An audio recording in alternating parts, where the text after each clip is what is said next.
welcome back to the channel. So today in front of me, it's a 2019, you heard that right, 2019 i8 Roadster. So we don't normally do used cars or CPOs, in this case it's a used car, on the channel, but I figured this one's a special case here. It is obviously one of the most gorgeous modern day BMWs ever designed. Now with its roof chopped off for the Roadster. So this was actually only made for 2 model years, 2019 and 2020, I believe, and then the i8 production ended. But this one is in Sophisto Gray, and I think the lines on this car have aged really well. It's still a gorgeous car, despite being nearly almost 10 years old in design, but really classic proportions. It is absolutely stunning in my opinion. But what about this i8? So it's powered by 2 things. One, an internal combustion engine. It's a 1.5 liter, 1.5 liter, 3-cylinder engine, turbo powered. So I believe it's basically from a Mini Cooper. So paired with the electric motors over the front wheels or axle, it has basically the same power as the original M2, so 369 horsepower. Propels this car from 0 to 60 in what BMW says, and I think at Road and Trek it also tested, about 4.1 seconds, so figure around 4 seconds. Not bad for a car like this, basically a plug-in hybrid. Now, electric range on this car, not a lot to write home about. So I believe the 2019 model years had an increase in the battery size. So basically it's a 12 kilowatt hour battery. And that gives you, I think in the Roadster, roughly 18 miles of full electric range. So not a whole lot, comparable to today's 530e and a little bit less than the 330e. But I think what you're looking at is really about looks here. So I think the original MSRP for this i8 Roadster, roughly in the $160,000 range. Of course, there were deals for the i8s, a lot of really good deals. So this particular example has less than 7,600 miles on the car, and I believe the price that we're asking for is about $114,000. Again, check that online. I don't know when this video will be up, but it'll be up. Hopefully, the car is still available. We also have another i8 Roadster that came in off a lease return. That is in white, so hopefully I'll have that on the channel as well. Plus 2 i8 coupes. I believe both the ones are gray. I can't remember if it's Sophisto Gray or a different gray. Before hopping inside, let's take a look at the details on the design on the outside. So you can see the Roadster emblem here on the, I guess what you call flying buttresses. And I love this taillight design here with that airflow going to the side.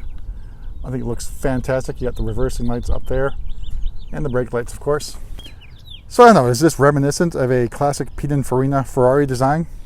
I think it's fairly close to that. Your opinions may differ, but I really like the attention to the design here. And of course you got these doors.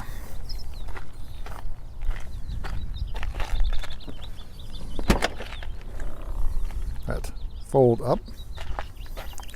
So allowing for graceful entry and not very graceful exit. So I think the way to get in this car is butt first, and climbing out, it's a whole different other story. You basically fall out of this car. Let's take a look at the details on the inside. And all carbon fiber, basically a carbon fiber monocoque design. Hard to find in a car at this particular price point when new.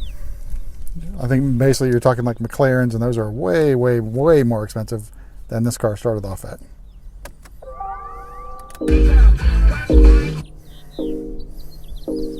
Alright, so that's it firing up into electric mode on the start. So not much battery power left on this one. I got about 4 miles of range. It does charge up when you put it into sport mode. So interesting.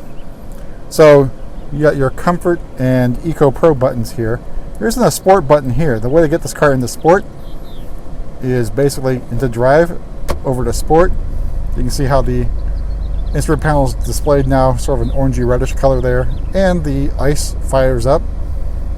And I believe there's a speaker on the outside. Basically, the tailpipe on the driver's side is pumping out a little bit of sound here, so you can actually hear the engine on here. It sounds decent. I mean, it is a 3-cylinder engine, so what are you going to get out of it, really? But that's how you get that thing in the sport mode. So sport's ICE only and charges, and then back over into drive will get you into whatever mode you had sent, Comfort or Eco Pro. And then your iDrive, very familiar, sort of a twist on the iDrive 5/6.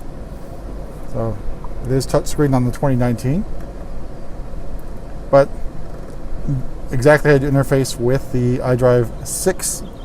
So getting the roof up and down is actually in this little hidden compartment here. So here's your button to lower and close the roof, and a nice little USB slot as well. But steering wheel, not bad. Unique, I guess, to the i8. I'm blanking on what the i3 steering wheel looks like. It might be somewhat similar on this one. Of course, your pressurized fuel door here. Just because it is a plug-in hybrid, that means you have to use this button to unlock the regular gas cap there. And in terms of storage space, look, you're not looking at much here. Let me get out and show you what this looks like as well. So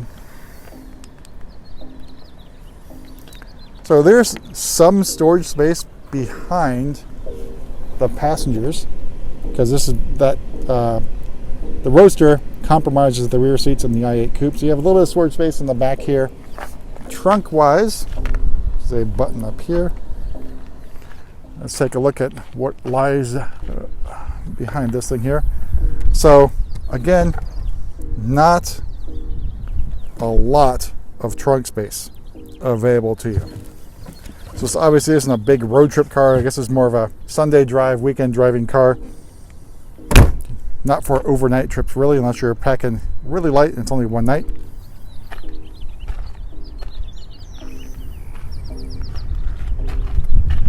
All right, let me leave the door. Let me get the other door open, and we'll do a walk around with the car's doors open.